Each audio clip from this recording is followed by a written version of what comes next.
Et de retour sur le plateau de Punchline sur CNews et sur Europe 1. Et à la une de l'actualité, les 10 ans de l'attentat de Nice qui a fait 86 morts, 458 blessés. Un terroriste au volant d'un camion de 19 tonnes a foncé délibérément sur la foule. Ce soir sur CNews, on vous propose à 21h un grand reportage inédit présenté par Elliot Deval.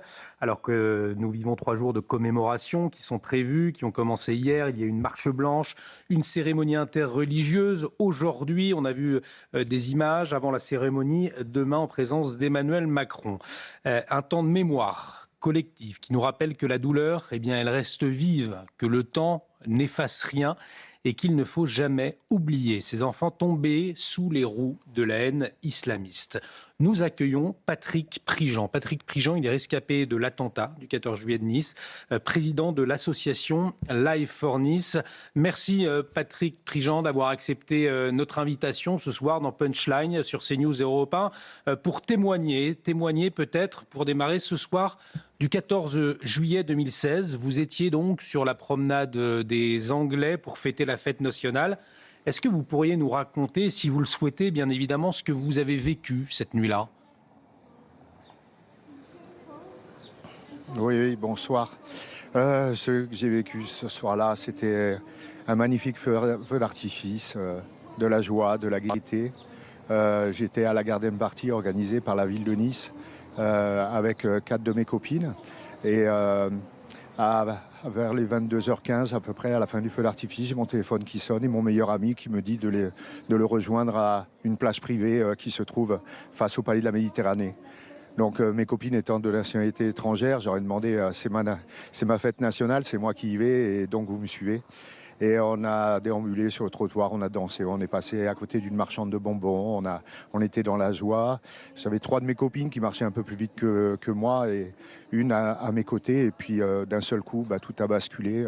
J'ai senti quelque chose d'anormal dans mon dos, une masse avec un souffle. Et c'est le dernier endroit où le camion quitte le trottoir pour aller sur la voie publique. Je le dis parce que c'est des images qui restent gravées, toutes les personnes à ma droite sont vivantes, toutes les personnes à ma gauche ont été écrasées, percutées. Le souci, c'est que j'avais qu'une copine avec moi, je lui ai demandé de partir vers l'aéroport.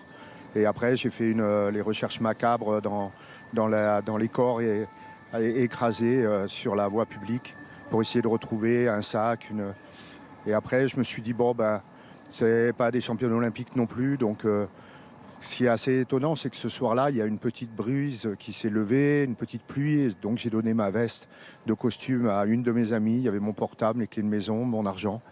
Et donc, j'ai été, on va dire, presque nu à gare. Et je déambulais sur la promenade des Anglais jusqu'à revenir près de la marchande de bonbons. Et là, il y avait des corps et une jeune fille qui avait été blessée à la jambe. Et je me suis dit, je ne peux pas partir. Et je suis resté avec elle. J'ai appris qu'elle était australienne. Je suis resté toute une partie de la nuit, jusqu'à 3-4 heures du matin avec elle, jusqu'à ce qu'un bon monsieur, avec sa voiture personnelle, ait pu l'évacuer avec son oncle et sa sœur. Mais derrière, c'était les premiers sons que j'entendais. C'était on va le perdre, massage cardiaque. Et j'ai vu le côté humain de beaucoup de personnes en civil qui sont venues, des médecins, les urgentistes, enfin tout, voilà. Il n'y a pas de mot assez fort pour décrire l'horreur. Après une nuit d'horreur, et vous le dites, peut-être que le mot n'est pas assez fort, comment est-ce qu'on vit dans les mois, dans les semaines qui suivent un tel attentat ? Comment on vit, comment moi je l'ai vécu.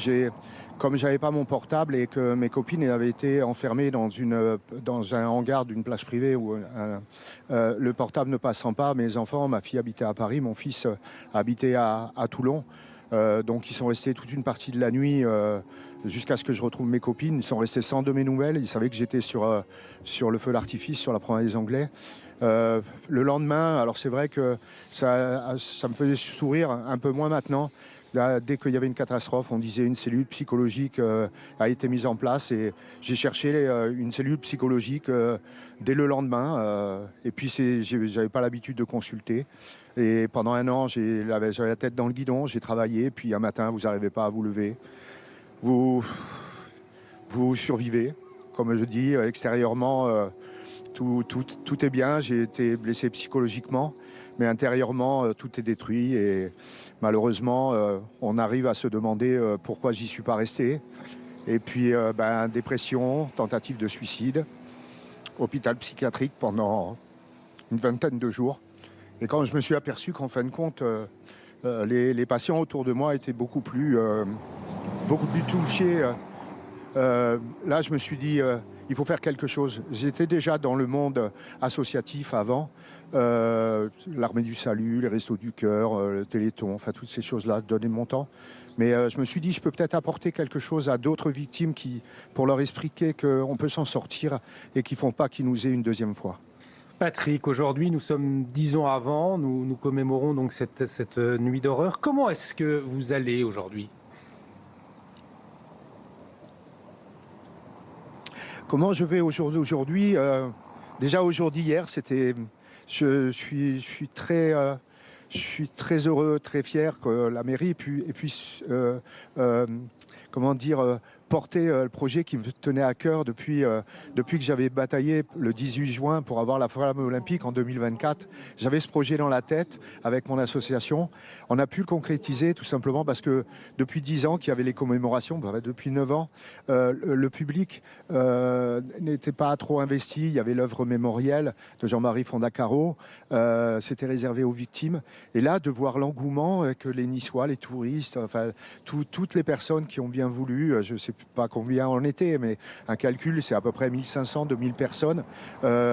On fait cette marche et moi, ça m'a empli le cœur de voir qu'on leur offrait également quelque chose parce que toutes les personnes, même si elles n'étaient pas sur place, si vous connaissez Nice, si vous connaissez la province des Anglais, c'est magnifique et voilà, et c'est une ville qui m'a adopté, comme je tiens à le dire. Je suis un réfugié climatique, je suis d'origine bretonne et j'adore cette ville. Mes enfants y sont nés et j'adore la région, j'adore tout en fin de compte. Je suis un épicurien et j'ai la chance de pouvoir avoir des rides et je fais avec et puis on avance chaque jour. En tout cas, votre sourire chaleureux nous fait beaucoup de bien et j'ai envie de vous poser cette dernière question. Si vous aviez un message à faire passer à ceux qui traversent une période traumatisante, à d'autres concitoyens qui eux aussi ont vécu la même chose que vous et peut-être aussi un message aux jeunes générations qui n'ont pas connu ce terrible 14 juillet ou ces autres attentats qui ont touché le pays, est-ce que vous auriez un message ce soir à faire passer ? Le message, il est simple. De chaque chose négative, il faut essayer d'en tirer le positif. Et c'est vrai que c'est malheureux à dire. J'ai perdu personne, je connais beaucoup de monde. J'ai personne qui a été blessé physiquement. J'ai personne j'ai perdu qui soit décédé. Mais le positif que je retiens, c'est l'humain. C'est-à-dire, je rencontre des personnes formidables, extraordinaires. Et de vous dire que vous n'êtes pas tout seul ou toute seule, il ne faut pas hésiter, il ne faut pas avoir honte. Moi, j'ai été invité souvent.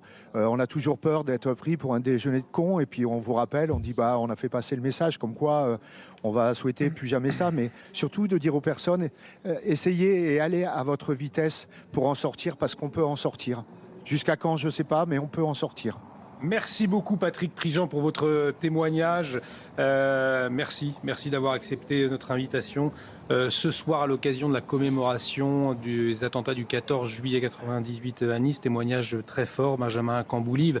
Et ça me fait penser à tous ces gens aussi, parce qu'on parle de ces 86 morts, de ces 458 blessés, c'est absolument terrible. Et puis il y a tous ceux qui sont intervenus, ces fameux héros anonymes, et puis ces forces de l'ordre, et puis ces pompiers, qui eux aussi ont des traumatismes, et eux aussi ont le droit que l'on reconnaisse ces traumatismes, et que ce devoir de mémoire indispensable contre l'oubli nous serve aussi à cela. Oui, ce monsieur avait un discours qui était très fort, qui nous rappelle en effet ce temps atroce, ce traumatisme national, 86 morts, je crois qu'il y avait 15 enfants parmi les victimes.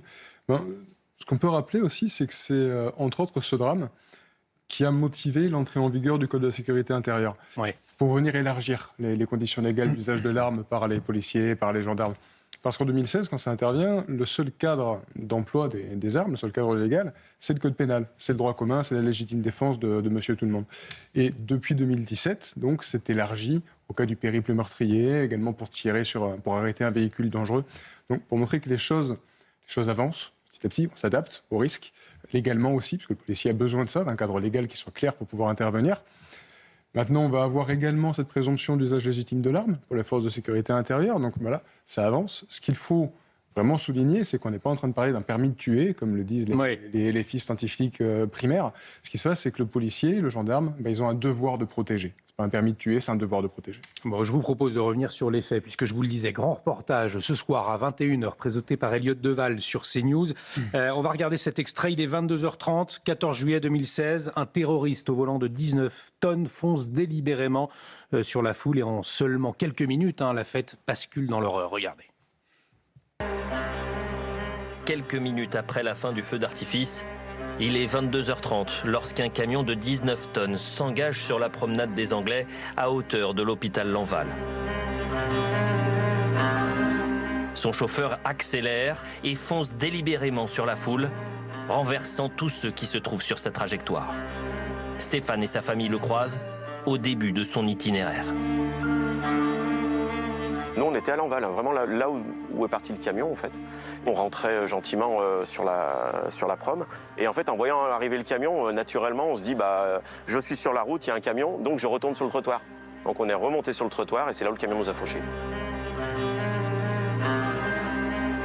Moi, je tenais la main de mon fils, j'ai juste eu le temps de le jeter. Ma fille était devant, elle a juste eu le temps d'accélérer un petit peu, puis Rachel, elle était derrière. Bon, le camion m'a percuté, puis m'a projeté à une quinzaine, vingtaine de mètres, je ne saurais pas dire. Et puis Rachel, elle est passée dessous. Attentat revendiqué par Daesh. D'ailleurs, c'est l'un des attentats les plus meurtriers en France, celui de Ragnel. Et ce qu'on peut souligner, c'est qu'il y a eu un avant et un après. Et pendant qu'on voyait cet extrait, le sujet disait c'était aussi la fin de l'insouciance. Absolument. C'était un tournant. Et plus aucune manifestation sur la voie publique de type la 14 juillet ne s'est déroulée comme ça se déroulait jusqu'à cet attentat. Et typiquement, les premières mesures qui ont changé le quotidien des Français, c'est de voir tous ces blocs de béton maintenant qu'on voit, qui font partie du paysage, dès lors qu'il y a une manifestation publique. Et puis, il y a un certain nombre de contrôles aussi qui ont été renforcés. Et comme le disait Paul Sugy, voilà, c'est la fin de l'insouciance. Et à partir de ce moment-là, il y a aussi une prise de conscience du danger que pouvaient constituer ces armes par destination qui étaient des poids lourds, des gros camions.